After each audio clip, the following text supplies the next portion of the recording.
Amigo mío, bienvenido una vez más a Promesas del Alma, este espacio sagrado donde juntos exploramos las profundidades del espíritu humano a través de historias que, aunque lejanas en el tiempo, vibran con una actualidad sorprendente y nos susurran verdades eternas.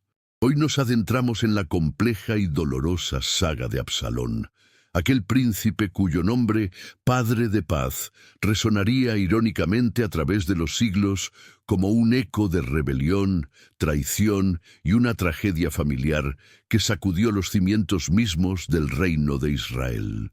No buscamos solo relatar eventos pasados, sino desenterrar con reverencia las advertencias divinas y las promesas de sabiduría que se esconden entre sus sombras, esperando iluminar las batallas secretas que quizás tú también estás librando en el silencio de tu corazón, anhelando consuelo, dirección y esa paz que sobrepasa todo entendimiento. Desde su nacimiento, Absalón fue una figura de notable distinción, no solo por su linaje real como hijo del rey David, sino por una belleza física tan extraordinaria que la propia Escritura se detiene a describirla. No había en todo Israel hombre tan alabado por su hermosura como Absalón. Desde la planta de su pie hasta la coronilla no había en él defecto. Era sin duda carismático, imponente, y en él se depositaban muchas esperanzas de un futuro glorioso para el reino. Sin embargo, esta misma admiración, este potencial que parecía ilimitado y destinado a la grandeza, comenzó a tejerse con hilos de un orgullo silencioso, una autoconfianza que, desprovista de la humildad esencial y del temor de Dios, lo llevaría por senderos oscuros y peligrosos, sembrando una tormenta devastadora donde su nombre, paradójicamente, prometía paz. La familia del rey David, lejos de ser un idilio de armonía y piedad ejemplar, era un crisol de tensiones complejas y rivalidades latentes, con hijos nacidos de diferentes esposas y, por ende, con distintas ambiciones, intereses y lealtades fragmentadas. En este caldo de cultivo de intrigas palaciegas y afectos divididos, la brutal deshonra de Tamar, hermana de Absalón, a manos de su medio hermano Amnón, se convirtió en el catalizador que expondría las fracturas más profundas y dolorosas de la casa real. El grito desgarrador de Tamar, buscando justicia y protección, encontró un eco doloroso y desconcertante en el silencio y la pasividad de su padre, el rey David, quien, aunque profundamente airado por el ultraje, no tomó medidas punitivas concretas contra su primogénito Amnón, dejando un peligroso vacío de justicia. Este vacío moral, esta ausencia de una respuesta justa y firme por parte de la autoridad constituida, se convirtió en el terreno fértil donde germinó la primera y oscura sombra en el alma de Absalón, la peligrosa tentación de tomar la justicia por sus propias manos. Durante 2 largos años, como narra el segundo libro de Samuel, Absalón guardó un silencio cargado de intenciones, un silencio que no era de olvido ni de perdón resignado, sino de un odio y un resentimiento que se profundizaban con cada amanecer, mientras observaba la impunidad flagrante de Amnón y el sufrimiento continuo y silente de su amada hermana Tamar. En su corazón herido, la obligación de vengar la afrenta se entrelazó con la amargura por la inacción de su padre, llevándolo a la convicción de que solo él podría restaurar el honor perdido. La oportunidad para ejecutar su venganza, meticulosamente planeada en las sombras de su resentimiento, llegó durante la fiesta de la esquila de ovejas en Baal Hazor, un evento que Absalón organizó con astuta y fría premeditación, invitando a todos los hijos del rey y asegurándose con particular insistencia de la presencia de Amnón.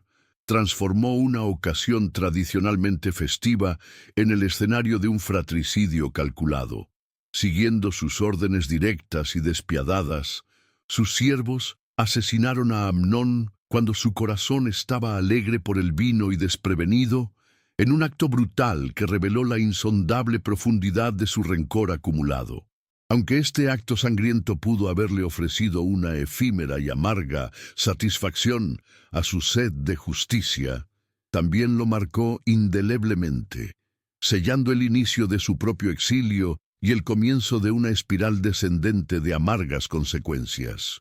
Y aquí, querido amigo, encontramos la primera gran lección que la sombra de Absalón proyecta sobre nuestras vidas. La venganza, aunque a veces se disfrace con el manto de una justicia necesaria, es un veneno que corroe el alma y engendra ciclos interminables de dolor y destrucción. Al tomar la justicia en sus propias manos, Absalón no solo desafió las leyes divinas y terrenales, sino que también se encadenó a un destino de amargura, aislamiento y rebelión, como nos advierte la Escritura con sabiduría eterna. No os venguéis vosotros mismos, amados míos, sino dejad lugar a la ira de Dios, porque escrito está: mía es la venganza, yo pagaré, dice el Señor. Romanos 12:19. ¿En qué áreas de tu vida, quizás sin plena conciencia, podrías estar albergando rencores profundos, permitiendo que el deseo de cobrar una deuda te consuma lentamente y te aleje de la paz y la libertad que tu alma verdaderamente anhela? El exilio de Absalón en Gesur, la tierra de su abuelo materno Talmai, que duró 3 largos años, pudo haber sido un crisol para la reflexión, un tiempo divinamente permitido para la sanación interior y el arrepentimiento. Sin embargo, amigo mío, con demasiada frecuencia, la simple distancia física no es suficiente para apagar las llamas del resentimiento y el orgullo herido que arden con furia en lo más profundo del alma. Lejos de Jerusalén, lejos del calor o quizás de la hiriente frialdad del hogar paterno, el orgullo lastimado de Absalón, en lugar de menguar, encontró un terreno aún más fértil para crecer, nutrido por la ausencia de una reconciliación verdadera y por la persistente sensación de una justicia que seguía siendo dolorosamente incompleta a sus ojos. El retorno de Absalón a Jerusalén no fue un acto espontáneo de perdón por parte de David, sino el resultado de una astuta mediación orquestada por Joab, el comandante del ejército, quien percibió el anhelo no expresado del rey por su hijo exiliado. Joab utilizó a una mujer sabia de Tecoa para presentarle a David una historia alegórica, una parábola conmovedora que reflejaba la propia situación del rey con Absalón, buscando conmover su corazón y persuadirlo para que permitiera el regreso del príncipe. Esta intervención, aunque bien intencionada en su objetivo de reunir a padre e hijo, preparó el escenario para una reconciliación que carecería de la profundidad necesaria para sanar las heridas subyacentes que aún supuraban. Finalmente, David cedió y autorizó el regreso de Absalón a Jerusalén, pero esta concesión vino acompañada de una condición dolorosa y humillante. Váyase a su casa y no vea mi rostro. 2 Samuel 14:24. Durante 2 años completos, Absalón vivió en la misma ciudad que su padre, a pocos pasos del palacio real, el epicentro de su vida y sus anhelos más profundos, pero le fue negada la presencia y el favor del rey. Imagina, querido amigo, la tortura emocional de esta proximidad física, unida a una distancia paternal tan marcada. Una situación que sin duda avivó aún más las brasas de la amargura y el resentimiento en el ya herido corazón del príncipe, sintiéndose despreciado y no plenamente restaurado. La tensión de esta separación impuesta se volvió insostenible para Absalón, quien, frustrado por la indiferencia de Joab a sus llamados para interceder nuevamente, recurrió a una medida desesperada: prender fuego al campo de cebada de Joab para forzar un encuentro. Este acto impulsivo finalmente condujo a la tan esperada audiencia con el rey. David besó a Absalón, un gesto que en aquella cultura simbolizaba reconciliación y perdón. Sin embargo, este perdón fue más una formalidad política que una genuina sanación de las profundas heridas emocionales y espirituales entre padre e hijo. La Escritura nos enseña que el perdón a medias, la reconciliación superficial que no aborda las raíces del conflicto, raramente sana. A menudo solo pospone la inevitable explosión de un dolor no resuelto. A pesar de esta aparente restauración, el corazón de Absalón no encontró la paz ni la plena aceptación que anhelaba. Su belleza física y su carisma natural seguían siendo extraordinarios, y el pueblo de Israel lo admiraba profundamente. Pero esta admiración popular, en lugar de convertirse en un puente hacia la restauración completa de su lugar y la sanación de su relación con David, se transformó peligrosamente en la plataforma desde la cual comenzaría a construir su propia agenda, a tejer su rebelión. Sutilmente comenzó a robar el corazón de los hombres de Israel. 2 Samuel 15:6, presentándose como un líder más accesible y justo que el rey, capitalizando cualquier descontento existente para sus propios fines. Y aquí, querido amigo, yace la segunda lección crucial que la tragedia de Absalón nos susurra con urgencia: el poder destructivo del orgullo no confrontado y el inmenso peligro de las reconciliaciones superficiales que simplemente enmascaran heridas abiertas sin sanarlas verdaderamente. Cuando el orgullo se arraiga en un corazón herido y no se somete a la luz sanadora de la humildad y el arrepentimiento genuino, puede convertirse en una fuerza corrosiva que distorsiona la percepción, justifica la amargura y nos impulsa por caminos de autodestrucción. Te invito a reflexionar. ¿Existen en tu vida relaciones donde una paz aparente podría estar ocultando resentimientos profundos o perdones incompletos que necesitan ser traídos a la luz para una verdadera sanación? Absalón, ahora aparentemente reconciliado, pero con un corazón aún lleno de ambición y resentimiento, comenzó a ejecutar un plan meticuloso y paciente para socavar la autoridad de su padre y ganarse el favor del pueblo.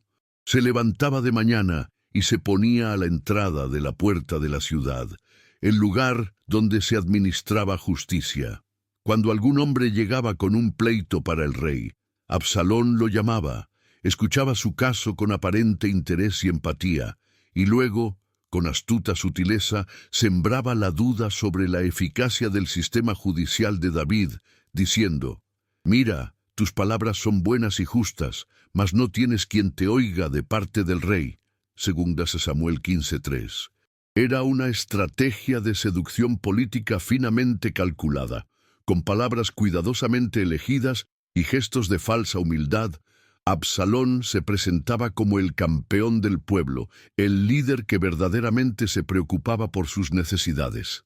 Exclamaba: «¿Quién me pusiera por juez en la tierra para que viniesen a mí todos los que tienen pleito o negocio, que yo les haría justicia?» 1 Samuel 15:4. Y cuando alguno se acercaba para inclinarse ante él, extendía su mano, lo abrazaba y lo besaba, tratándolo como a un igual. De esta manera, día tras día, hurtaba Absalón el corazón de los de Israel, 2 Samuel 15:6, construyendo una base de popularidad sobre la insatisfacción y la esperanza de un liderazgo más accesible, sin que muchos percibieran la peligrosa ambición que se ocultaba detrás de su carisma. Mientras tanto, el rey David, el experimentado guerrero y dulce salmista de Israel, parecía notablemente ciego o pasivo ante la creciente conspiración que se tejía arteramente bajo sus propios ojos dentro de los muros de su propia ciudad. ¿Qué causaba esta aparente inacción? Quizás el peso de sus propios pecados pasados y la culpa por las fracturas previas en su familia lo habían paralizado emocionalmente. O tal vez el profundo amor paternal, aun por un hijo complejo como Absalón, le impedía ver con claridad la magnitud de la amenaza o tomar las medidas drásticas que la situación requería. Sea cual fuere la razón, la falta de discernimiento y de acción correctiva por parte del liderazgo creó un vacío peligroso. Esta omisión por parte de David, esta ausencia de una comunicación clara y de una confrontación amorosa pero firme ante las primeras señales de la ambición desmedida de Absalón, dejó un espacio que la astucia y el resentimiento del príncipe llenaron con rapidez y eficacia. Es una lección dolorosa pero vital sobre la responsabilidad inherente al liderazgo, ya sea en una familia, una comunidad o una nación. El silencio y la inacción ante el error incipiente, ante las señales de división o corrupción, pueden ser tan destructivos como la más dura de las palabras o la más severa de las disciplinas. Un líder que no discierne los vientos de rebelión o descontento, o que elige ignorarlos, arriesga la propia estabilidad de aquello que ha sido llamado a proteger. La tercera sombra que la historia de Absalón proyecta con intensidad sobre nosotros es entonces la tentación insidiosa de manipular las emociones y las necesidades legítimas de otros para alcanzar nuestros propios fines egoístas, y cómo la seducción del poder a menudo se disfraza con el manto del servicio desinteresado. Absalón se presentó como el benefactor del pueblo, pero su verdadero objetivo era el trono. Esta dualidad nos advierte sobre la importancia crítica de la integridad del corazón, especialmente en aquellos que aspiran a influir o liderar. La verdadera grandeza no se mide por la popularidad o el carisma, sino por la pureza de las intenciones y la coherencia entre las palabras y los hechos.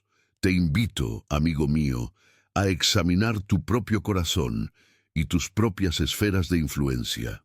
¿Estamos buscando servir genuinamente a aquellos que nos rodean o estamos, quizás sutilmente, utilizando nuestras habilidades y posiciones para manipular situaciones a nuestro favor, buscando el aplauso o el avance personal a expensas de la verdad o del bienestar ajeno? Que el Señor nos conceda discernimiento para no ser engañados por las apariencias seductoras del poder mundano y humildad para reconocer cuando nuestra propia ambición podría estar desviándonos del camino de la integridad y el servicio auténtico que Él nos llama a seguir, recordándonos que toda autoridad verdadera emana de Él y debe ser ejercida con temor y temblor. Tras 4 años de paciente y astuta preparación, robando el corazón del pueblo y sembrando semillas de descontento, Absalón consideró que el momento para su rebelión había llegado. Con la excusa de ir a Hebrón a cumplir un voto que supuestamente había hecho a Jehová, la misma ciudad donde su padre David había sido ungido rey sobre Judá y luego sobre todo Israel, Absalón puso en marcha su plan para usurpar el trono.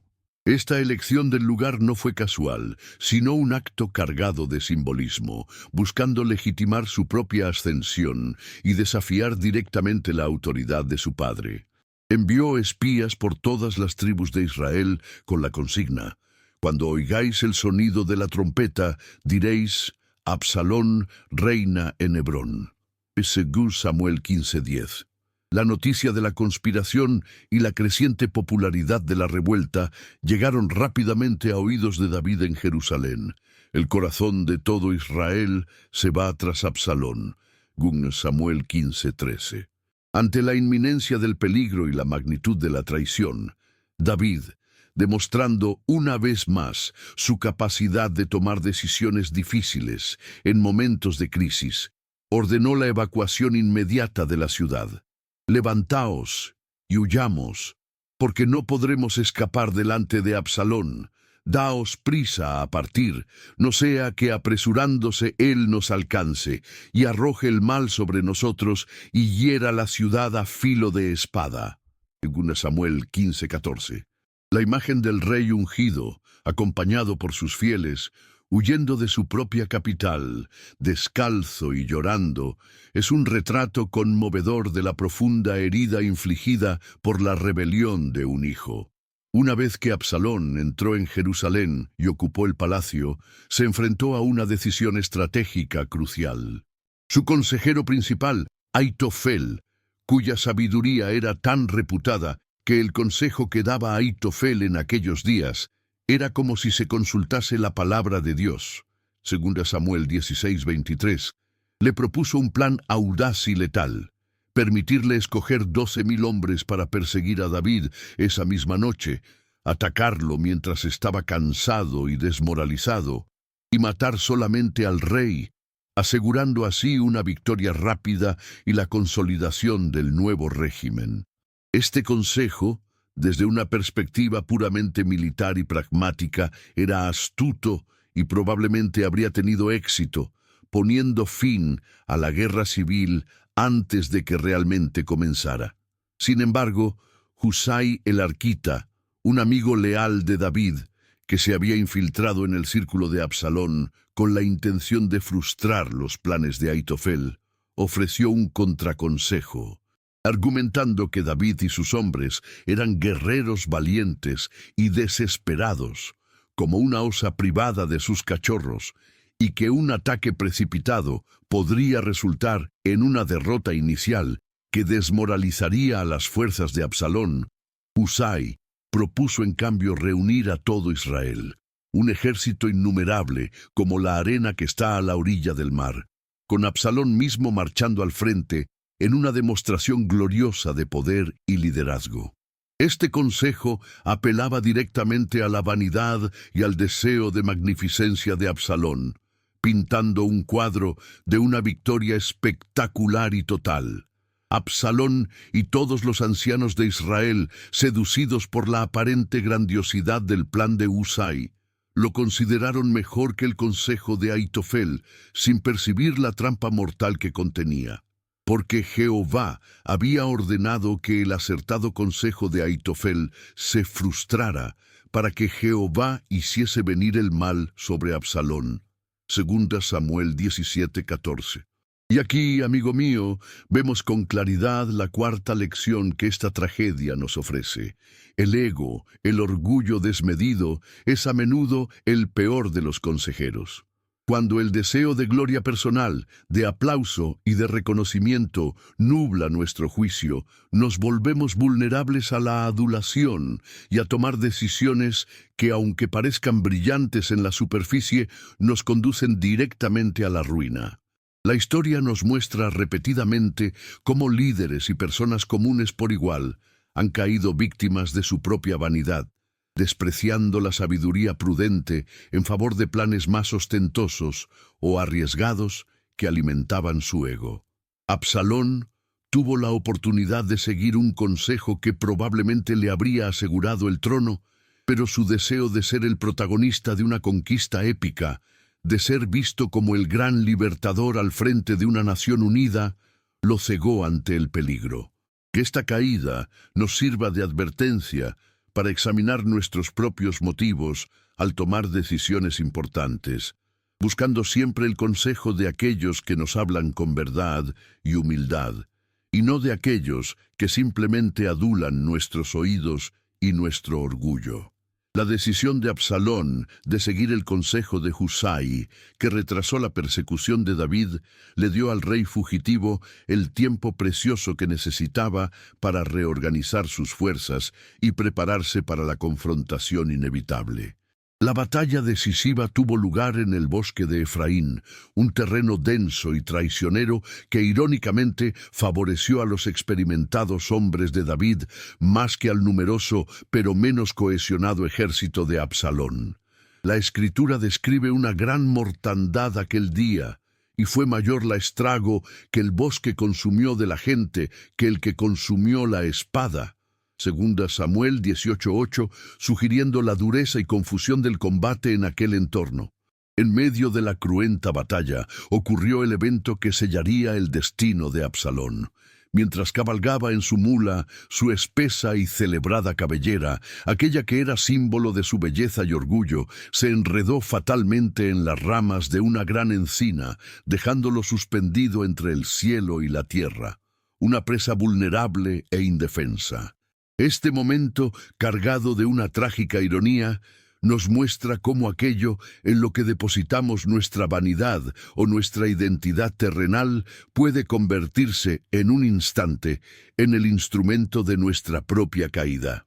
La gloria de Absalón, su distintivo físico más admirado, se transformó en la trampa que lo entregó a sus enemigos.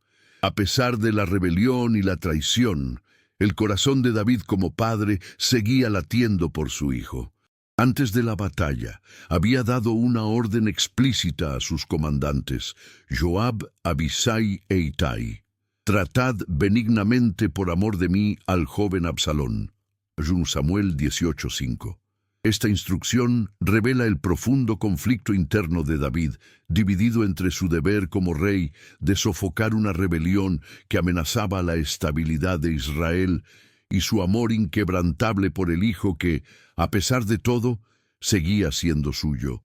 Anhelaba la victoria, pero también, y quizás con mayor desesperación, la preservación de la vida de Absalón, esperando una posible reconciliación futura.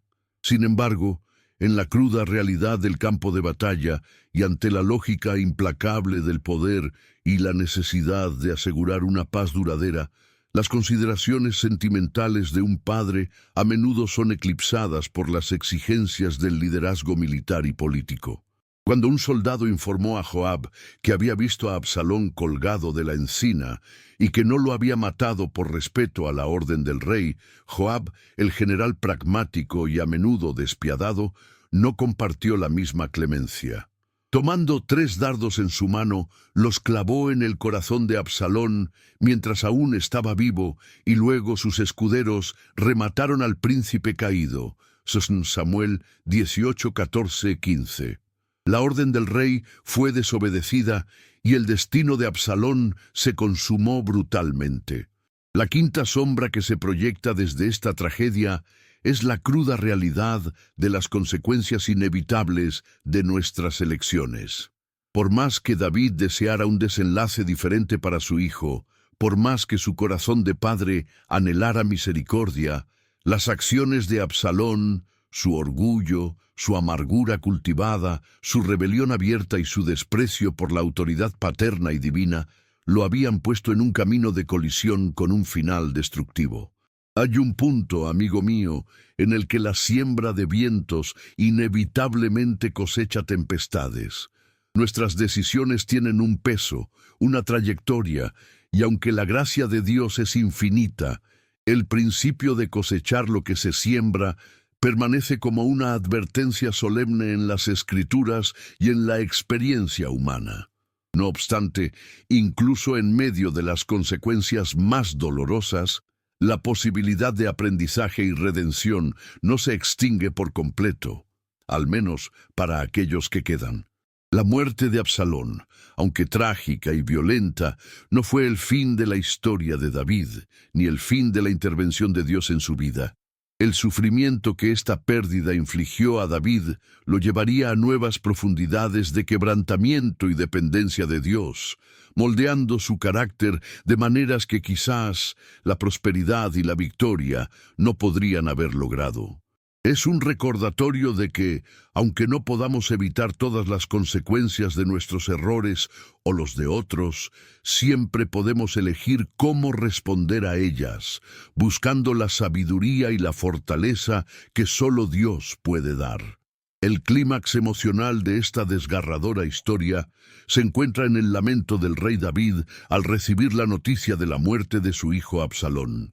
Cuando Cusi le confirmó el fatal desenlace, la escritura relata que el rey se turbó y subió a la sala de la puerta y lloró, y yendo decía así: «Hijo mío, Absalón, hijo mío, Absalón, ¿quién me diera que muriera yo en lugar de ti, Absalón, hijo mío, hijo mío?» 2 Samuel 18:33, cite 302-316. En ese grito no se oye la voz del monarca victorioso, ni del estratega militar, ni siquiera del profeta ungido. Solo se escucha el quejido desnudo y visceral de un padre destrozado, un hombre que comprende, quizás con una claridad insoportable en ese instante, el peso abrumador de sus propias fallas y el abismo insondable de su pérdida. Este lamento paterno, tan humano y tan crudo, nos confronta con una verdad universal e intemporal. Las relaciones rotas, especialmente dentro del sagrado vínculo familiar, dejan cicatrices que el tiempo por sí solo difícilmente puede borrar. La victoria en el campo de batalla, que debería haber traído alivio y restauración al reino, se sintió como ceniza amarga en la boca de David. ¿De qué servía haber recuperado un trono, haber asegurado la paz, si el precio había sido la vida de un hijo, perdido de una manera tan trágica y definitiva? La tragedia de Absalón no concluyó con su último aliento. Continuó vibrando en el corazón quebrantado de su padre, en la memoria colectiva de un pueblo y en las sombras ominosas que se proyectarían sobre el futuro de su linaje real. Y aquí, querido amigo, es donde la historia de Absalón y David nos invita a una profunda introspección personal, a detenernos y mirar con honestidad hacia adentro. ¿Cuántas veces en nuestras propias vidas hemos priorizado nuestros reinos particulares, nuestros trabajos, nuestras ambiciones desmedidas, nuestras propias justificaciones y orgullos, por encima del bienestar y la conexión con las personas que Dios ha puesto a nuestro cuidado, especialmente nuestros seres queridos? ¿Cuántas veces la soberbia nos ha impedido pedir perdón con humildad o concederlo de corazón, permitiendo así que las heridas se infecten, que los resentimientos echen raíces profundas y que las relaciones preciosas se marchiten lentamente en el silencio y la distancia? Las consecuencias de la rebelión de Absalón, como una onda expansiva, se extendieron mucho más allá del círculo familiar inmediato. El reino, apenas recuperado de una guerra civil, quedó debilitado, vulnerable a nuevas insurrecciones, como la que pronto encabezaría Seba, hijo de Bicri, porque la división, la desconfianza y la amargura son contagiosas. Cuando se rompe la unidad fundamental, ya sea en el seno de una familia o en el tejido de una nación, se abren puertas a todo tipo de males y desórdenes. Restaurar esa confianza perdida es un trabajo arduo y paciente, que requiere mucho más que la simple ausencia de conflicto. Exige un compromiso activo y sostenido con la verdad, la justicia restauradora y el poder sanador del perdón genuino. La figura de Absalón, con su belleza deslumbrante que se tornó en lazo y su caída estrepitosa que conmocionó a una nación, se ha convertido en un arquetipo eterno, una advertencia solemne grabada en la memoria colectiva de la humanidad. Su historia nos enseña con dolorosa claridad que los dones y talentos naturales, por más grandes y admirables que sean, si no van acompañados de humildad, sabiduría y sobre todo del temor reverente de Dios, pueden convertirse en trampas sutiles que nos arrastren a la perdición. El cabello que era su gloria se transformó en el instrumento de su captura mortal. La popularidad que tanto cultivó y disfrutó no pudo salvarlo de las amargas consecuencias de sus actos rebeldes. Pero estamos irremediablemente condenados a repetir estos patrones trágicos. Es la sombra de Absalón, una oscuridad ineludible que se cierne sobre la frágil experiencia humana. Desde Promesas del Alma, creemos firmemente que no. Porque incluso en las narrativas más oscuras y dolorosas de las Sagradas Escrituras, siempre hay un destello persistente de luz, una promesa susurrada de que el aprendizaje, la transformación y la redención son posibles para aquellos que se vuelven a Dios con un corazón contrito.